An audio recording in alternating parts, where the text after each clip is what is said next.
Merci d'être avec nous sur Tchad 24. Si vous nous rejoignez, le titre de cette édition, le Conseil économique, social, culturel et environnemental a tenu sa première session ordinaire de l'année. Des dispositions prises pour le développement des secteurs concernés, nous saurons davantage dans ce journal-là. Le reportage à suivre à l'école normale supérieure de N'Djamena où les membres du collectif des lauréats des écoles normales supérieures du Tchad en instance d'intégration ont exprimé leur colère. Et puis le brunch des Sao, un rendez-vous qui mêle l'art, le sport et la gastronomie et pour la promotion des valeurs nationales. Il est annoncé pour le 7 février prochain à N'Djamena. Bienvenue, une fois de plus, si vous nous rejoignez, ouverture ce mercredi des activités de la première session ordinaire du Conseil économique, social, culturel et environnemental à N'Djamena. La cérémonie officiée par le président du Conseil, Ahmad Matembodou, le compte-rendu de Mathurin Goktou. Cet événement marque le début de l'année pour le Conseil économique et a rassemblé de nombreux députés nouvellement élus, des membres du gouvernement, y compris le ministre d'État et secrétaire général de la présidence, Mahamat Ahmad Alabo, le ministre du Commerce et de l'Industrie, Gibolo Fanga Mathieu, ainsi que des représentants diplomatiques et institutionnels. Le président du Conseil économique, social, culturel et environnemental, Ahmad Mahamat Mbodou, a chaleureusement accueilli les participants avant de décliner l'importance de cet événement. Le choix de ce thème se justifie d'une part pour encourager la promotion des champions nationaux et d'autre part pour sortir de l'informel et de l'improvisation afin de créer une structure économique pérenne et axée sur les bonnes pratiques. Il s'agit aussi de connaître les éventuels freins et les leviers tant sur le plan financier qu'humain. C'est dans cet élan que nous, conseillers de la République, souhaiterions que les champions nationaux soient optimalement soutenus en vue d'atteindre une puissante prospérité. Du 5 au 19 février, des experts et des députés se concentreront sur la stratégie d'implémentation économique et en abordant les thèmes promouvoir les champions nationaux pour dynamiser l'économie nationale à l'ère de la refondation. Mon engagement à soutenir activement les chantiers du président de la République est fort, a déclaré le président du Conseil économique devant l'auditoire. Rarement dans ma carrière, j'ai ressenti un si fort besoin de donner le meilleur de moi-même au service de tous, afin de ne point décevoir. Au moment où, sous l'autorité du maréchal le président de la République, notre pays s'engage sur la voie de sa refondation globale et totale, je reste convaincu que notre Assemblée consultative continuera plus que jamais à jouer un rôle prépondérant dans la marche en avant de la nation tchadienne. L'importance pour cet événement est essentielle dans le contexte actuel où de nouvelles institutions émergent et nécessitent des actions cohérentes et rigoureuses pour la mise en œuvre du programme politique de l'État. Élection sénatoriale au Tchad prévue le 25 février prochain. La haute autorité des médias et de l'audiovisuel Haman attire l'attention des médias pour le traitement des informations. L'Haman qui appelle au sens élevé du professionnalisme. Abdraman Barka Abdoulaye Dounigar, président de l'Haman. Écoutez. La nouvelle Assemblée nationale issue des élections législatives du 29 décembre 2024 vient d'être installée ce mardi 4 février 2025. Les élections sénatoriales consécutives aux scrutins provinciaux et communaux du 29 décembre dernier sont prévues pour le 25 février prochain en vue de la mise en place pour la première fois au Tchad du Sénat, bouclant ainsi le processus électoral engagé depuis plus d'une année et refermant définitivement la page de la transition politique entamée en avril 2021. C'est dire que le Tchad disposera dans moins d'un mois de la totalité des instruments institutionnels pour asseoir une démocratie pleine et entière, y compris un Sénat prévu dès la Constitution du 31 mars 1996, mais jamais mis en place.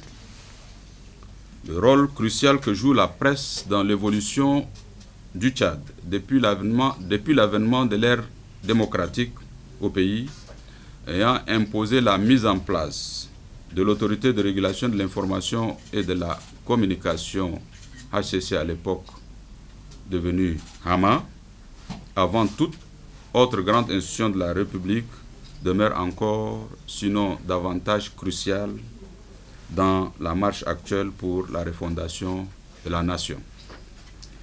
J'invite dans ce même élan les médias et les journalistes à assurer, dans le cadre du respect des principes d'équité ou égalité, de pluralisme et d'équilibre de l'information édictés par la Hama pour les campagnes des élections législatives communales et provinciales du 29 décembre 2024. Une couverture professionnelle des opérations électorales sénatoriales. Une couverture médiatique professionnelle des opérations électorales sénatoriales. Au retour sur la décision de la ministre de la Femme en ce qui concerne les pagnes de la Semaine nationale de la femme tchadienne, une décision qui inquiète.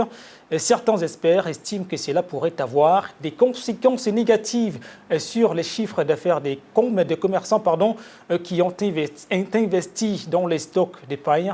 Reportage Mathieu Dangakoutou, Neria Siam Kandia.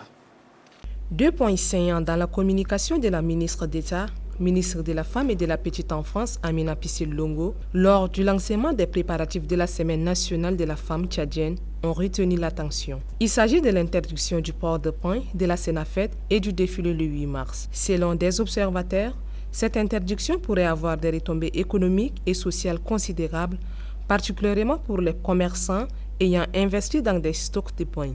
Ils risquent de subir des pertes si ces produits ne peuvent plus être vendus. Cela pourrait affecter leur trésorerie et leur rentabilité de la vie des succès Ngarpolo, consultant en communication pour le développement. L'interdiction générale de port de pain pendant la Sénafette a un impact économique considérable parce que beaucoup d'entreprises ont prévu de faire des affaires pendant cette semaine de festivités de la femme. Donc, il y a beaucoup de commerçants, il y a beaucoup d'entreprises qui ont déjà fait le stock de pain avant la prise de la mesure d'interdiction de la ministre de la Femme. Donc, il va sans dire qu'il y aura une perte de chiffre d'affaires prévisionnel. Il y a aussi des femmes qui considèrent le pain de la Sénafette comme un symbole d'identité et qui ne peuvent pas s'en passer. Donc, la ministre aurait pu rester au niveau tout simplement de l'innovation de l'État et laisser la décision de porter ou non le pain aux femmes sans prendre une mesure d'interdiction générale. Moins d'argent dépensé dans ces secteurs, l'impact peut se propager pour les services de coiffure et de maquillage, ce qui affectera leur chiffre d'affaires. C'est une situation regrettable qui nécessite des alternatives ou des solutions pour atténuer ces impacts. La ministre de la Femme, qui est restée encore au stade de la déclaration générale, a toujours la possibilité de revoir sa décision pour le bien de tous. Le ministère de l'Action sociale, de la solidarité et des affaires humanitaires a exprimé ses reconnaissances quant aux interventions des organisations humanitaires en faveur des personnes touchées par les inondations dévastatrices. Une cérémonie de réjouissance irrélative a été organisée mardi au sein du ministère. Le point avec Fanta Assoui. Cette rencontre est une réponse à la solidarité exprimée par les partenaires nationaux et internationaux pendant la crise humanitaire causée par les inondations au Tchad. Des inondations qui ont fait des milliers de sinistrés, causé des dégâts matériels. Le ministère de l'Action sociale, de la solidarité et des affaires humanitaires est dans une logique de renforcer la collaboration pour mieux apporter des mécanismes de prévention afin d'assurer un avenir plus sûr et plus solidaire pour tous. Dans son intervention, la ministre Fatimé Bouka-Kossé salue les efforts et sacrifices consentis. L'action sociale, la solidarité et l'humanitaire ne sont pas de simples mots, mais des valeurs qui nous rassemblent et nous guident. Je vous encourage à poursuivre et à persévérer dans cette voie, à rester mobilisés et à continuer d'être des acteurs de changement au service de notre société. Différentes organisations se sont vues décerner des attestations de reconnaissance pour leurs actes humanitaires qui ont contribué à aider le ministère concerné. Cette cérémonie de réjouissance se présente aussi comme un appel à la multiplication d'efforts pour les éventuelles crises humanitaires que le Tchad aura à faire face. L'autorité indépendante de lutte contre la corruption a organisé une cérémonie de réception d'intrants agricoles ce mercredi 5 février destinée au ministère de la Production et de l'Industrialisation agricole. Cet événement s'inscrit dans le cadre de la mission du contrôle de gestion du gouvernement et vise à renforcer la transparence dans l'utilisation des ressources publiques. Yacoub Abdelhamoulouda. Lors de cette cérémonie, il a été souligné qu'une enquête menée par l'autorité indépendante de lutte contre la corruption a relevé d'asymétrie dans le cadre du contrat du marché gré à gré numéro 077 daté du 22 mai 2023. Ce contrat concerne la livraison de 5 000 tonnes d'engrais et 6 114 tonnes d'urée de la marque Agro Halam qui seront distribuées sur les différents sites de l'ANADER, Agence nationale de développement rural, pour le compte du ministère de l'Agriculture. Youssouf Tom, le coordinateur de l'autorité indépendante de lutte contre la corruption, s'est dit satisfait du travail accompli par son équipe pour garantir la transparence et l'intégrité dans ce processus. Je tiens à saluer le travail accompli par toutes les équipes de contrôle de l'AILC. Votre rigueur et votre dévouement ont permis de garantir la sécurité au début du processus de livraison de ces engrais qui seront mis à la disposition des agriculteurs, avec l'appui des plus hautes autorités qui ont accordé une indépendance totale à l'AILC. Des investigations ont été menées et le résultat est ici aujourd'hui présent. Dans son discours, Fatim Ibrahim Nokour, secrétaire général du ministère chargé de l'agriculture, a insisté sur l'importance d'un usage approprié de ces intrants. La promesse du maréchal, président de la République, chef de l'État, étant réalisée, il reste à vous, techniciens et producteurs, de faire bon usage pour que cette manne puisse être rationnellement répartie et que chaque producteur arrive à bénéficier de ces intrants afin d'améliorer davantage le rendement. Cette cérémonie marque un jalon important dans la lutte contre la corruption au Tchad et témoigne d'une volonté politique de garantir une meilleure gestion des ressources agricoles et essentielle pour le développement du pays. Le ministère de la Justice et des Droits humains avait fait une mise au point dans le cadre du dossier Omar Ben Moussa contre les héritiers de Fatim Essiati. L'ordre des avocats du barreau du Tchad s'est saisi de la situation. Écoutez l'avocat à la cour, maître Adoumadi Alan, au micro de Pafine et Dioré Omer. Cette communication qui s'est faite le relais d'une vidéo circulant depuis quelques jours sur les réseaux sociaux au caractère diffamatoire à l'égard de certaines autorités judiciaires a dénaturé tant les éléments factuels que juridiques de cette affaire. Relativement au fait de la cause, les héritiers Fatim Essiati ont saisi le tribunal de grande instance de N'Djamena d'une action en ouverture, liquidation et partage de la succession de la dame Fatim Essiati. Avant de prononcer une décision définitive au fond, les requérants ont sollicité de cette juridiction de déclarer faux la prétendue donation entre vifs de l'immeuble 6 à Sambangali entre la défunte et Ibrahim Ben Moussa en raison de ce que le notaire ayant instrumenté par acte authentique l'avait fait à une époque où Fatim Essiati était déjà décédée. Cette affaire était connue par d'autres juges que le président du tribunal, Mamad Saleh Adoum Dabara, contrairement aux allégations relayées par cette vidéo.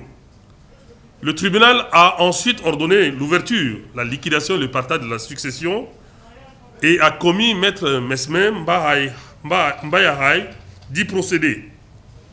Non contente de la décision, l'adverse partie a relevé appel mais a encore succombé au procès, l'amenant à se pourvoir en cassation et sollicité le sursis à exécution de l'arrêt de la Cour d'appel auprès du président de la Cour suprême. Toutes ces procédures se sont déroulées de manière contradictoire.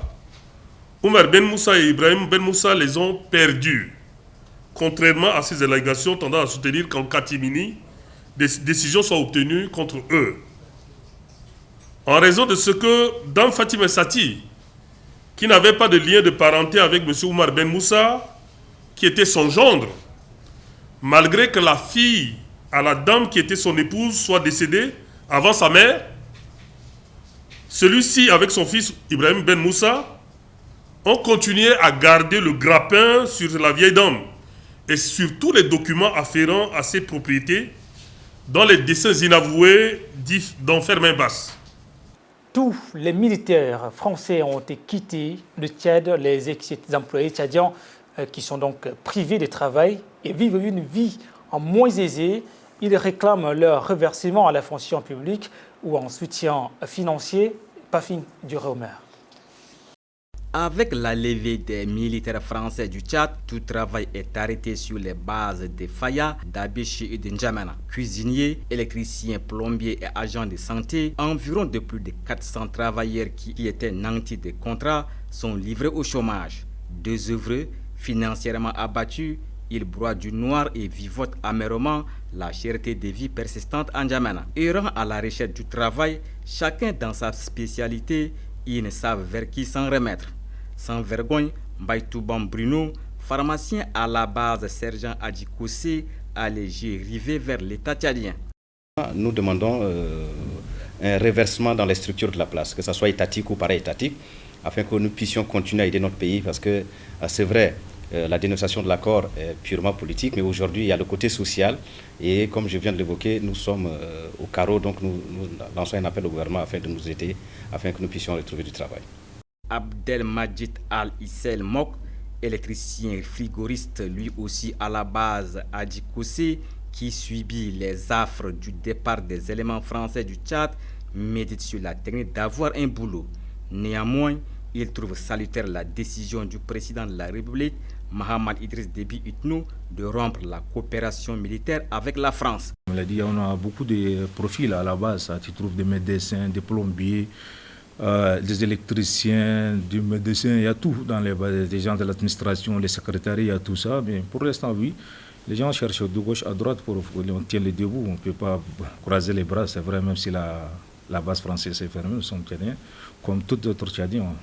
Mais c'est que nous demandons une mesure d'accompagnement quand même. Pour faire quelque chose ici, même quand tu te lances pour la commerce ou quelque chose, il faut avoir quelque chose en main. Très bouillants dans la recherche du travail, ils se sont constitués en une cellule, appelée cellule des ex-employés des bases militaires françaises au Tchad. Leur organe a pour mission de porter leur voix pour qu'ils réinsèrent la vie active dans les secteurs publics ou parapublics et d'avoir un soutien financier. Il a annoncé un reportage à l'école normale supérieure de N'Djamena où les membres du collectif des lauréats des écoles normales supérieures du Tchad en instance d'intégration ont manifesté leur colère à Doumpraïm Kamis. Des salles de classe vides ce mercredi par solidarité, les élèves de l'école normale supérieure de N'Djamena ne se sont pas présentés pour donner main forte au collectif des lauréats qui réclame depuis des années l'intégration à la fonction publique de ses membres. Une journée sans cours dont l'appel a été lancé la semaine dernière pour dénoncer les caractères désintéressés du gouvernement tchadien face aux lauréats, pourtant formés pour être utilisés. C'est le combat de toutes les promotions des écoles normales supérieures du Tchad, certains qui datent de 2016, tous se sentent frustrés. Guérendi Beni, porte-parole du collectif, ne décolère pas. Après avoir entendu plusieurs fois les promesses fallacieuses, mensongères, et l'incapacité, mais aussi le manque de volonté politique de nos autorités à vouloir faire de l'éducation une véritable cause, sinon une véritable priorité pour une refondation dite de la 5e République, nous, lauréats des écoles normales supérieures du Tchad, sommes réunis pour exprimer notre mécontentement en lançant officiellement en cette date une journée sans cours. Pour le redressement du système éducatif tchadien, les lauréats estiment qu'ils ont des potentialités nécessaires et qu'ils ne doivent rester inexploités. Le gouvernement a choisi expressément d'oublier les lauréats des écoles normales supérieures. Comment comprendre que des autorités sérieuses, qu'un gouvernement sérieux, avec des ministres sérieux et avec à la tête un président sérieux, puisse occulter la question de l'éducation en refusant expressément l'intégration des lauréats des écoles normales supérieures du Tchad. L'éducation, priorité, d'accord, mais peut-on bâtir, refonder une éducation sans les enseignants formés dans les écoles normales supérieures? Pourquoi continuer de former si seulement ceux qui sont déjà avec les diplômes entre les mains ne sont pas absorbés? On doit purement et simplement cesser de former. La journée sans cours ne définit pas la fin de la lutte. Les lauréats en instance d'intégration envisagent de mener de grands si le pouvoir public continue de faire la sourde oreille. Prélude au lancement de la première édition du brunch des SAO, le comité d'organisation a levé le suspense mardi et lors d'une conférence de presse. Il aura lieu le 7 février à N'Djamena. Le brunch des SAO, un rendez-vous qui mêle l'art, le sport et la gastronomie pour la promotion des valeurs nationales. Déborah Poulkissa nous en dit davantage. Le suspense est levé sur l'organisation du brunch des SAO, initialement prévu le 28 décembre 2024. N'Djamena accueillera l'événement le 7 février. Le promoteur l'a annoncé mardi lors d'une conférence de presse. Ce rendez-vous qui met en avant des valeurs et cultures du Tchad à travers l'art, le sport et la gastronomie sera observé au stade de Diguel et au centre culturel Talino Manou. Selon le promoteur Malcolm Mbaye Ondakoum, le brunch des SAO est un symbole de fierté et d'engagement. Le brunch des SAO est un symbole de fierté et d'engagement. Le brunch des SAO, ce n'est pas qu'un événement sportif. C'est une célébration de notre identité nationale. C'est une plateforme qui met en avant la passion, le talent et la résilience de nos sportifs, tout en offrant au public un espace de partage et de découverte. Suivant le programme établi pour la grande découverte et la participation massive du public, ce moment de brassage va se dérouler en 2 phases. Les activités sportives dans la matinée, puis à midi au village du brunch avec des démonstrations artistiques. Mesdames et messieurs, c'est la fin de cette édition. Merci à vous de l'avoir suivi.